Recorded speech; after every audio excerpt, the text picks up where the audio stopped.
இட்லிக்கு தோசைக்கு அட்டகாசமான வெங்காய பொட்டுக்கடலை சட்னிங்க எப்படி பண்ணுறதுன்னு பார்க்கலாம். வீடியோ வந்து ஸ்கிப் பண்ணாமல் பாருங்கள். வீடியோ பிடிச்சிருந்துன்னா லைக் பண்ணுங்கள், ஷேர் பண்ணுங்கள், கமெண்ட் பண்ணுங்கள். அட்டகாசமாக இருக்கும் வெங்காய சட்னி. வந்து ட்ரை பண்ணி பாருங்கள். கடாயில் 2 ஸ்பூன் எண்ணெய் ஆட் பண்ணிக்கோங்க. 2 ஸ்பூன் கடலை பருப்புங்க. நல்லா வறுத்து எடுத்துக்கணும்.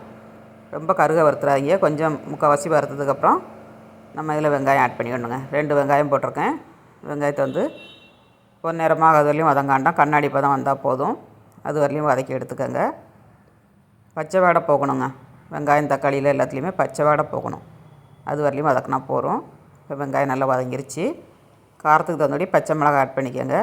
நான் ஒரு 5 மிளகாய் ஆட் பண்ணியிருக்கேன். உங்கள் காரத்துக்கு தகுந்தபடி ஆட் பண்ணிக்கோங்க.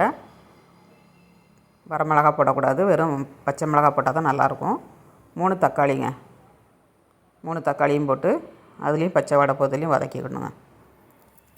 ரொம்ப வதக்கக்கூடாது, கிரேவிக்கு வதங்கின மாதிரி வதக்கக்கூடாது. கொஞ்சமாக கருவேப்பிலை போட்டுக்கோங்க. கருவேப்பிலை போட்டேன்னா நல்லாயிருக்கும் டேஸ்ட்டு. இப்போ சட்னி இதோடய நம்ம உப்பு போட்டுக்கிடலாங்க. உப்பு சட்னி இதோடய இப்போமே போட்டுக்கோங்க. இப்போ நல்லா வதங்கிருச்சு. இப்போ பொட்டுக்கடலை ஆட் பண்ணிக்கலாம். பொட்டுக்கடலை வந்து ஒரு 4 ஸ்பூன் ஆட் பண்ணணுங்க. 4 ஸ்பூன் பொட்டுக்கடலை போடுங்க. கரெக்டாக இருக்கும் உங்களுக்கு. இதை லேசாக ஃப்ரை பண்ணால் போதும். நல்லா வதங்கணுன்னு வேண்டாம். லேசாக சூடான உடனே நம்ம ஆஃப் பண்ணிடணுங்க.